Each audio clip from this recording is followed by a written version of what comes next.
Welcome class. आज हम लोग ओडीबी बैच क्लास 12 इकोनॉमिक्स में जितने भी बोर्ड पॉइंट ऑफ व्यू से इंपॉर्टेंट टॉपिक्स हैं उनको कवर करने वाले हैं, जिनमें से आज हम लोग कवर करने वाले हैं ऑब्जेक्टिव ऑफ गवर्नमेंट बजट। तो हमारे पास यहाँ टोटल 3 ऑब्जेक्टिव हैं जिनको मैं आज आपको एक्सप्लेन करने वाला हूँ।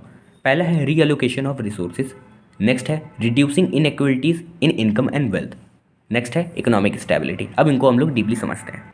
सबसे पहले मैं आप सभी को इनका हिंदी में मतलब बता देता हूँ कि तीनों का मतलब क्या होता है, उसके बाद मैं आप सभी को डेफिनेशन भी पढ़ के बता दूंगा। सबसे पहले है हमारे पास रीअलोकेशन ऑफ रिसोर्सेज। जो पहला ऑब्जेक्टिव रहता है गवर्नमेंट बजट का वो रहता है रिसोर्सेज का रीअलोकेशन करवाना, यानी लोगों तक प्रोवाइड करवाना है रिसोर्सेज। नेक्स्ट है इनइक्वालिटीज़ को रिड्यूस करना है इनकम एंड वेल्थ के मामले में। यानी पहले क्या होता था ना, अमीर अमीर होता जाता था, गरीब गरीब हो जाता था। बट जो गवर्नमेंट बजट का ऑब्जेक्टिव है उसमें ये कहा जाता है कि इनइक्वलिटीज़ को रिड्यूस करना है, यानी सबको बराबरी ट्रीट करना है। ऐसा नहीं कि कोई काला गोरा करना है या अमीर गरीब करना है, ठीक है। सबको बराबरी इनकम एंड वेल्थ को डिस्ट्रीब्यूशन में इनइक्वलिटीज़ को हटाना है।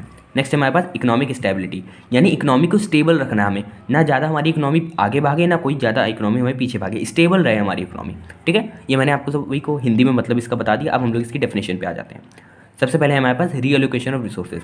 तो देखो जो पहली लाइन आप लोग लिखना ना वो एक प्रेजेंटेशन टिप काफ़ी अच्छी रहती है, तो उसमें आप लोग ऐसे लिख सकते हो, द प्राइमरी ऑब्जेक्टिव या फिर the first objective of government budget is this. इस तरीके से लाइन आप लोग बना के लिखोगे ना तो आपकी एक लाइन भी बन जाएगी एक्स्ट्रा, एंड वो प्रेजेंटेशन भी आपकी काफ़ी अच्छी लगेगी। Okay, the primary objective of budget is to secure reallocation of resources in line with social and economic consideration. Okay, next हमारे पास reducing inequalities in income and wealth. Another objective, देखो ये वाली लाइन अच्छी लगती है, ठीक है, देखने में एंड प्रेजेंटेशन टिप भी अच्छी रहती है, प्लस आपका एक लाइन एक्सटेंड हो जाती है। Another objective of budget is this, इस तरीके से करके लिखोगे ना आपका अच्छा लगेगा थोड़ा सा देखने में, ठीक है। एग्जाम जो चेक करेगा आपकी कॉपी उसको भी बढ़िया लगेगा कि हाँ भाई इसने प्रेजेंटेशन अच्छे से करी है। तो okay, another objective of budget is to redistribute income and wealth with a view to reduce inequalities. Next है इकोनॉमिक स्टेबिलिटी।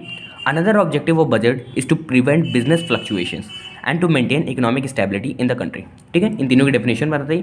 अब अगर आप सभी के एग्जाम्स में ज़्यादा नंबर में आता है तो आप लोग इसको अच्छे से बढ़ा के लिख सकते हो। मैं इस जो ओटीपी बैच में मैं ये सारे टॉपिक कवर कर रहा हूँ, इसमें मैं बस आपका कॉन्सेप्ट पे ध्यान दे रहा हूँ। मैं ज़्यादा इसमें बताने ज़रूरी नहीं है कि आपको सिर्फ यही लिख के आना है। इसमें आपको 2-3 लाइन 4 लाइन हर टॉपिक में, हर लाइन में, यानी हर एक पॉइंट में लिखनी है। यहाँ पे मैंने सिर्फ 2 लाइन बताई है सिर्फ आपको कॉन्सेप्ट क्लियर करवाने के लिए। आप लोग इसको अपने बुक से या फिर अपने नोट से या फिर कोचिंग या आपके स्कूल में पढ़ाया गया होगा उसमें से आप लोग देख के लिखना। बस इस वाले बैच में जो भी इंपॉर्टेंट टॉपिक्स हैं बिजनेस स्टडीज़ एंड इकोनॉमिक्स के class 12 board point of view से, उसका हम लोग कॉन्सेप्ट क्लियर कर रहे हैं, ठीक है। इसकी जो जितने भी अगर इंपॉर्टेंट क्वेश्चंस और भी आप सभी को चाहिए या फिर इंपॉर्टेंट टॉपिक जितने भी है तो उसकी प्लेलिस्ट मेरे चैनल पे ऑलरेडी मेंटेन है। ओटीबी बैच क्लास 12 इकोनॉमिक्स या बिजनेस दोनों की मेंटेन है, आप लोग जाके देख सकते हो, ठीक है। तब तक के लिए मिलते हैं आप सभी को अपनी नेक्स्ट वीडियो में। Take care everybody, bye bye, जय हिंद, जय भारत।